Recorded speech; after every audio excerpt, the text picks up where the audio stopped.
public. How are you? Doing well, I hope. Doing well.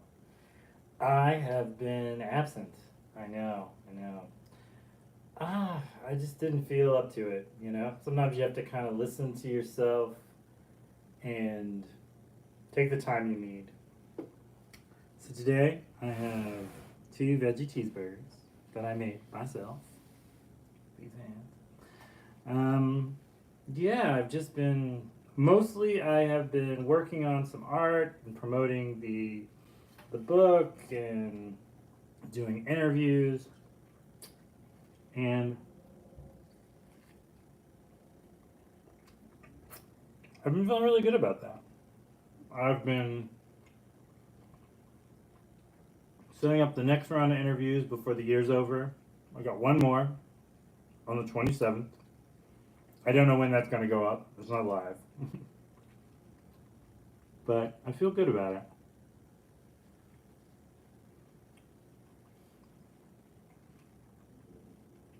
So everybody keeps asking me what I want to do next year. What I would like to focus on. And I think I might do an old trick that I did a very long time ago. That I haven't done in a very long time. And that is come together with a bunch of artists and maybe do a festival or some type of channel or something. And when I say artist, I don't just mean people who paint, people who illustrate. I mean performers, I mean dancers, I mean playwrights, I mean poets, I mean film directors, I mean all these things. Any art form of all.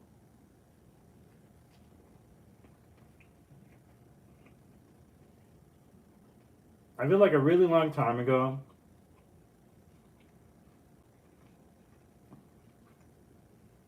artists used to all kind of be together. We'd come together, we would do these things, we would entertain, we would coexist. We would make it easier to exist. And although I've found a lot of success in my career, I feel like there's a lot of help that I could give to other people. So, that's what I'd like to do. So, if you want to do that, hit me up.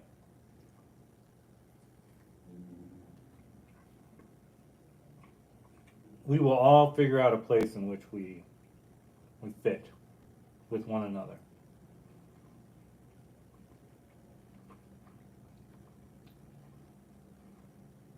I just feel I've been saying it for years, but I feel like capitalism has kind of gotten us in this idea that we all need to compete against each other. And we really don't need to. We could work together.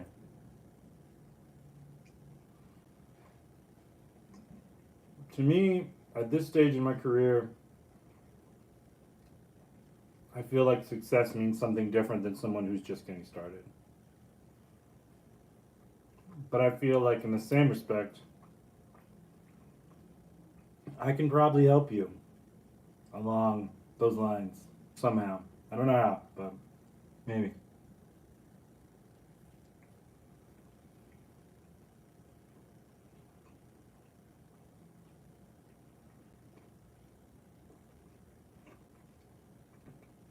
I've been looking at all these images and videos recently of all these global conflicts. And it just kind of breaks my heart. I hate to see people suffer.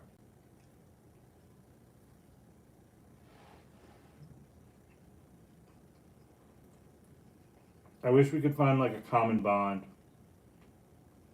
with everyone. It wasn't about making money. It was just about being happy, you know? And healthy. Figure out a way to make it out of love. Less about kind of conflict.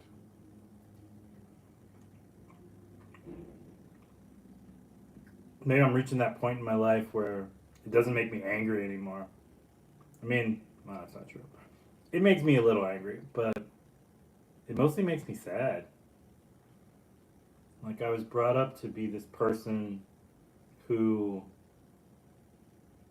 enjoyed life and tried to help others find said enjoyment in their lives.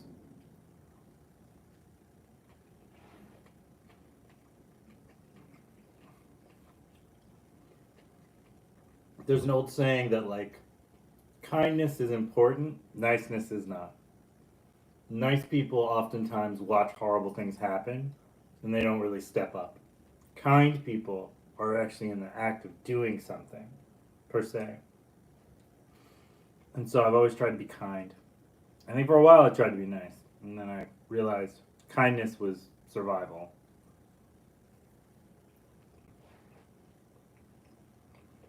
So I'm not opposed to saying, this is a bad idea, or I'm not doing that. Because I think you can do a lot of great things without compromising your integrity. But in the same regard, like, you have to know where you stand.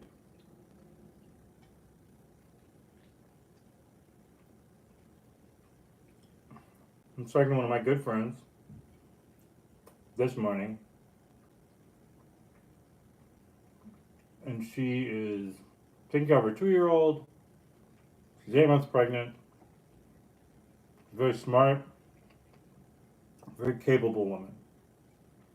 And all the stuff that's going on in the world is painful, With all the things going on in her life, like, it is still not avoidable, you know?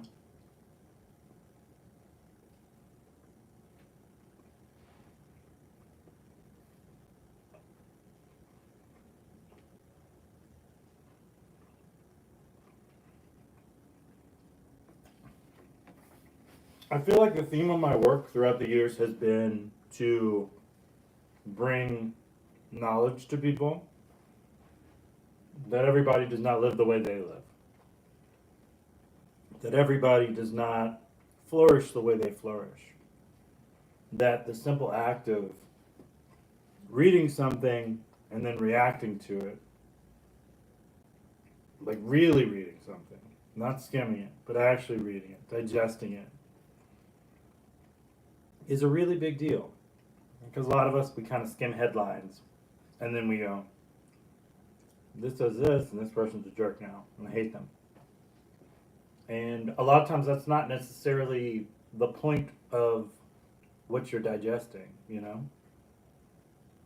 The point is to tell the story of the people who need your help. I feel like a lot of times my paintings have wanted to have that effect. I don't know if they have, but they wanted to have that effect.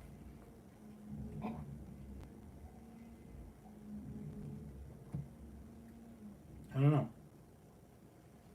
I think we are these really great people. And before we let the outside world kind of change that for us,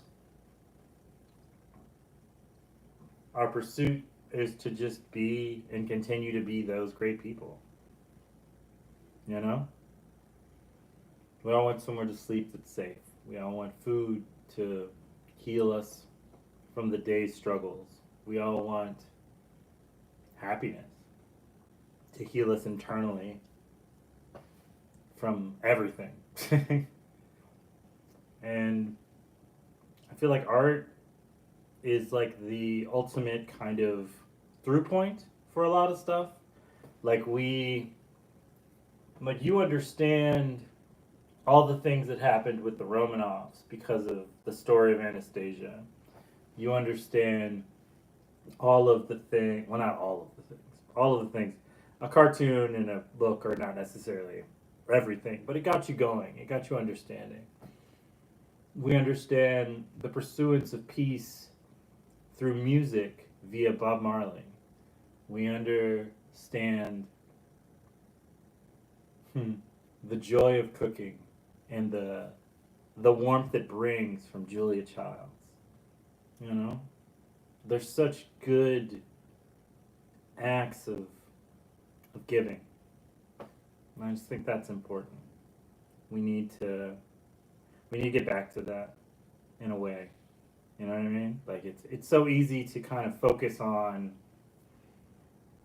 the financial aspects of everything without kind of seeing the weight of things. You know? That makes sense. It might not make sense. I might be rambling. Um, yeah, no, I want to help people, and I want to figure out how the best way to get that going. Hey, Matt. And I think that's super important. You know, I feel like we have come to this way in our lives that we've forgotten. I think like I look at like the NFT stuff, and it's like that was something that someone created to make money. It wasn't really accessible, and so it kind of faded out.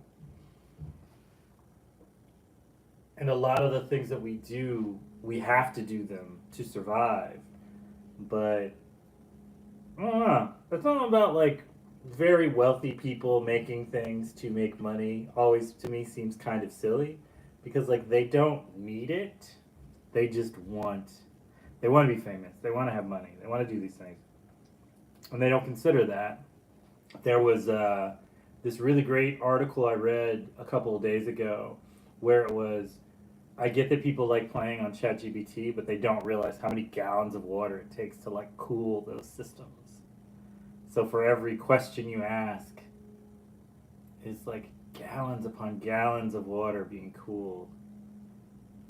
We're in lacking sincerity these days in all aspects of life. I mean, you might be right. Yeah, actually, you might be right on that. You might be right. We might be lacking sincerity.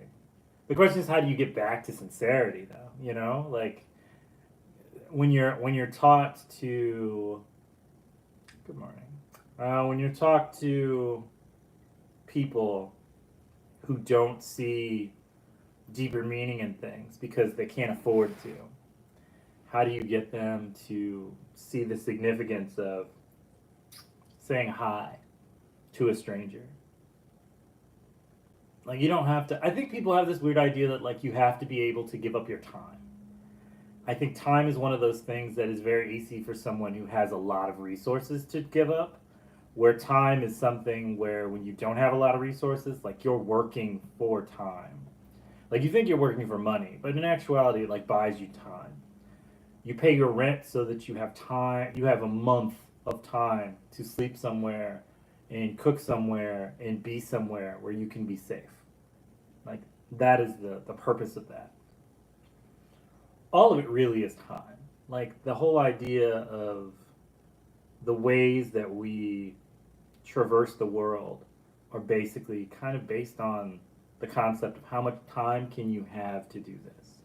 Like there used to be a case in the world where like people would travel, they would graduate high school, their families would send them on some type of trip or whatever to, in my case, it was South America. In other cases, maybe to Europe. And in that, you're allotted time to figure yourself out. The simplicity of just having enough space to think and come up with conclusions through life experiences and all these things without the I don't know, without the worries that you're gonna be homeless the next day or whatever. And I mean, with me, yeah, Ashley gets it. The year gap, the gap year. It was. I mean, with me, it wasn't like a wealthy thing. Yeah, having a luxury in time just to think your mind wander and distractions of TV, internet, etc. Hard these days. Very much so. I think, yeah, it's just kind of one of those kind of thing. I was talking to somebody a couple weeks ago, and they were saying, you know, we wake up in the morning, we look at our phones, we do all this stuff. We have to be on social media. We have to do this. We have to do that. We have to do this. And I'm like, well, I mean, there's part of that is partially true. I think sometimes people feel like they need to be informed in order to feel safe. I think we're all little chismes, so there's definitely the gossip aspect to it, but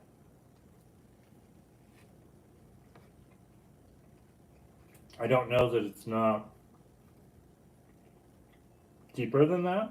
I think it's a small self-soothing type of thing, and I don't think doing things for your own mental health is a bad thing. I will never disparage people for, with the means that they have, looking for a way to find peace of mind, you know? I love little booklets. Like, I find them fascinating to have little journals. I've got like 5 or 6 of them just floating around. I've got one in my car. I've got one in my bag. I've got one in my studio. I've got one on the living table. I've got one in another part of the studio. All these things.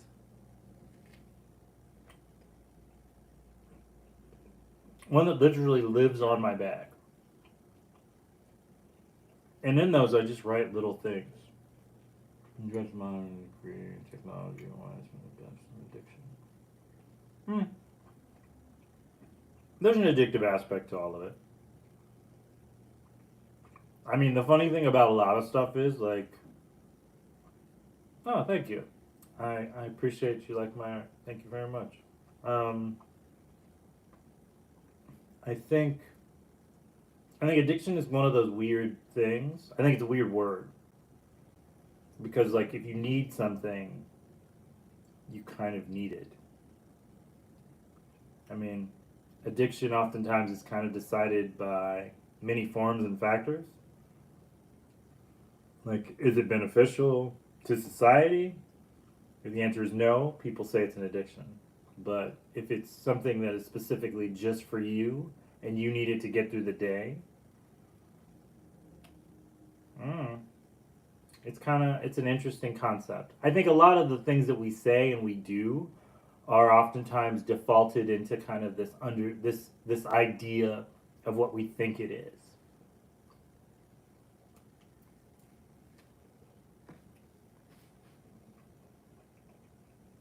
A 100 years ago, they would have said the radio and newspapers were addiction.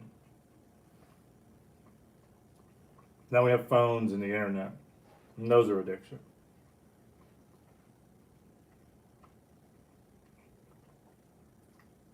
The concept of like moderation is valid, but who decides what moderation is, you know? I think oftentimes we have to figure out, are these our concepts that are our greetings, brother? I think the concepts of that we hold as truths, we oftentimes have to kind of look at them and figure out where they come from. What are their origins? Like the concept of laziness was like a puritanical thing. It was, you shouldn't be sitting around laying down looking at the clouds.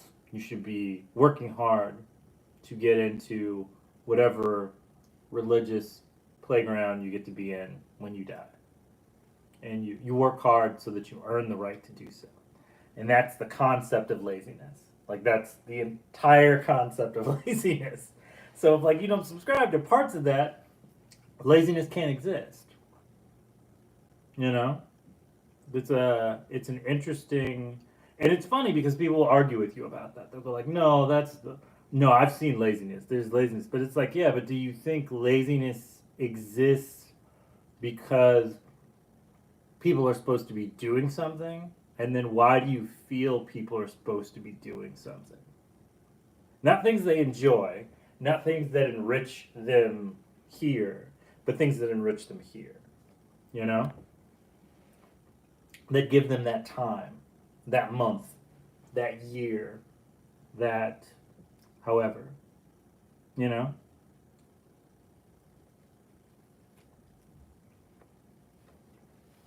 these are those things.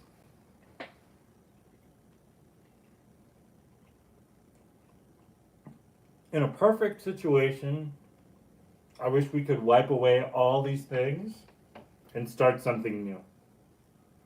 That we could poll everyone. And I know that would take forever. But that is time. And we don't need time. we need happiness. Let me see. Ashley says capitalism really got people thinking, looking at clouds has to be making you or something else making money. No, I agree. If you just do something, if you practice Tai Chi in the park, in the morning, never ever, and it's just for you, and it gets your mind right, and you're breathing right, and you feel good the rest of the day. You feel able to get around and do all the things you have to do. Then that's nice. That's wonderful. That's cool. You found that working 9 to 5 really helps you with your art stuff. See, but that works. But that works for you. And I think we should allow people to do what works for them, you know? If putting on headphones all day and listening to your favorite music gets you in the right mood, then why not, you know?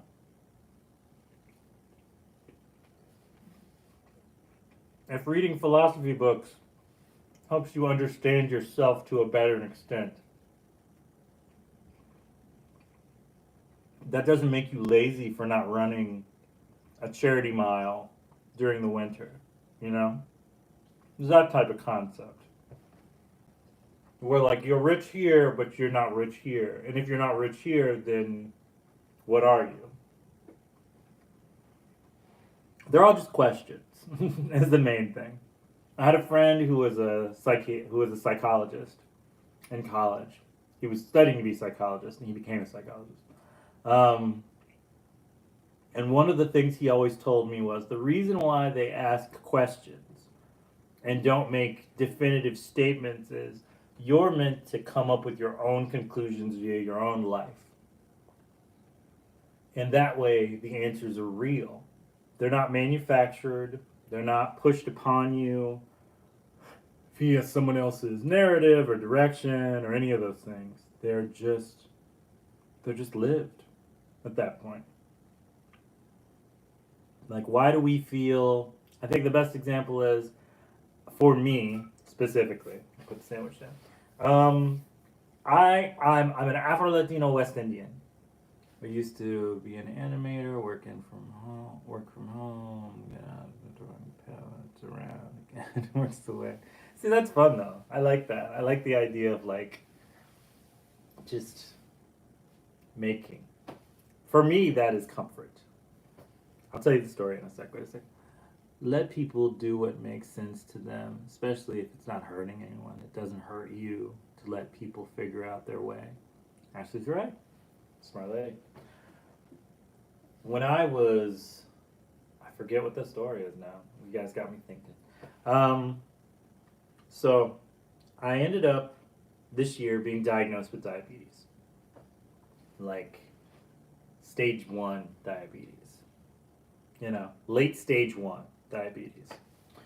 And I remember thinking I was going to have to give up rice, and I was going to give up bread, and I was going to give up all these things that I'd just grown up doing. Like, rice is a huge part of my culture. But then, you know, as the months have gone by, I have made peace with it. It was such like a panicked sense of whatever. And it's because I'd grown up with it my whole life. And you know, when I didn't have money, I'd eat rice and beans. Like, you get your food, you know, you do your things. And then, you know, they told me I couldn't eat bread and stuff like that. And I talked to a nutritionist. Nutritionist is like, we have to reevaluate how you look at these things. And it brought me a bit of peace. Like I've slowly gotten better about seeing the positives in these situations. I mean, on a weird side, I think for a lot of people, it's like there's a lot of people who have felt really, really positive towards me about that I was diagnosed as like a type 1 late stage as opposed to a type 2 because there's a stigma on type 2 that you ate a lot of crap and you didn't take care of yourself and you did this to yourself. And that is not true at all. Like it's one of those things where we're half informed about a lot of things. And so we make these judgments on ourselves and on other people, and like most stuff is just genetic. Like almost everything is just genetic. You're not necessarily predisposed to have these things, but like there's a lot of it that somewhere along the lines of someone who you come from had a hard life essentially, and then they had health issues, and then those health issues were passed down through genealogy.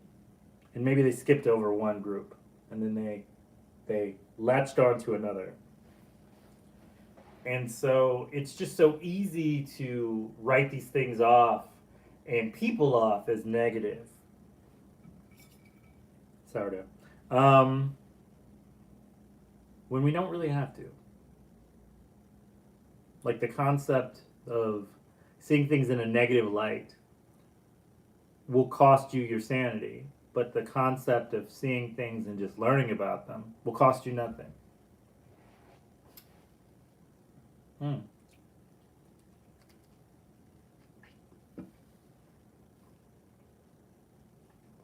I think the funny thing about all this was I didn't really eat bread much ever.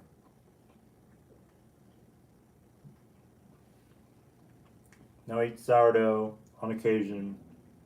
I eat bread with little seeds in it, cut super thin, and it's a weird little world we live in. You can change at any stage in your life. You can change your perspective on things.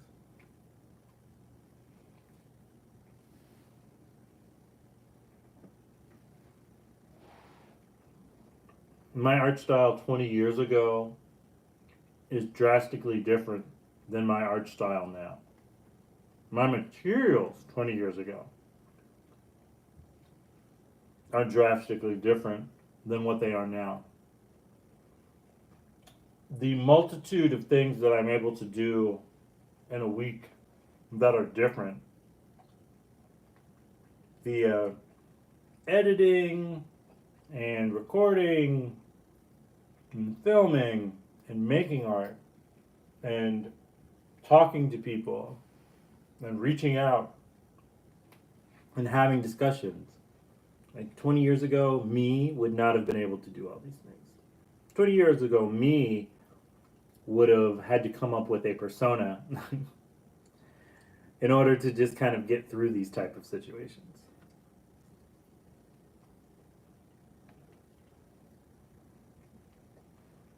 Show Me was known as Jay as a painter.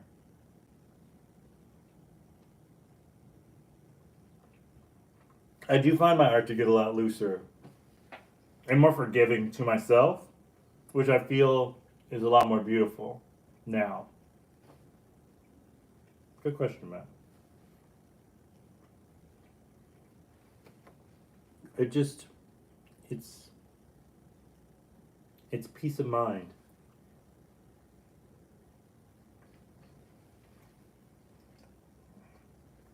20 years ago, the concept of me staring at a blank canvas, sitting in a chair,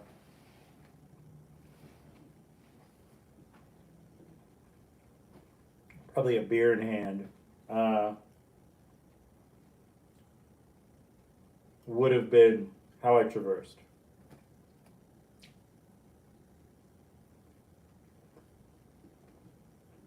Now, when I can't figure out what to do next, I do something else.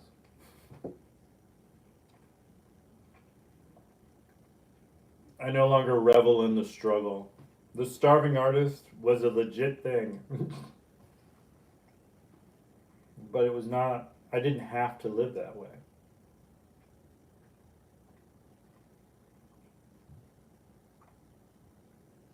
Well, I kind of had to, but I didn't have to have the mentality of that. Financially, I had to. But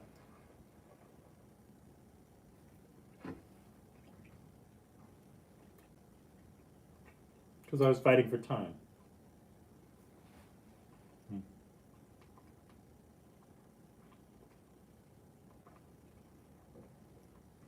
I think we're figuring out our way. I just think it takes more sometimes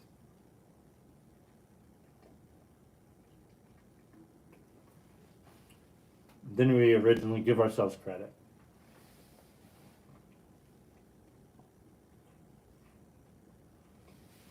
So my request for you this week, Galeras, is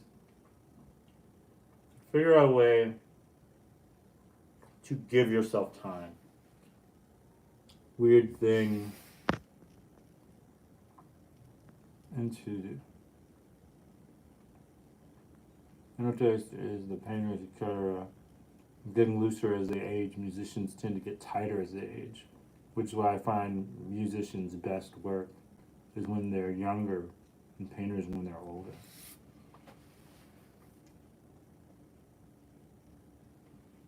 Hmm, that is an interesting concept. I'll have to think about that.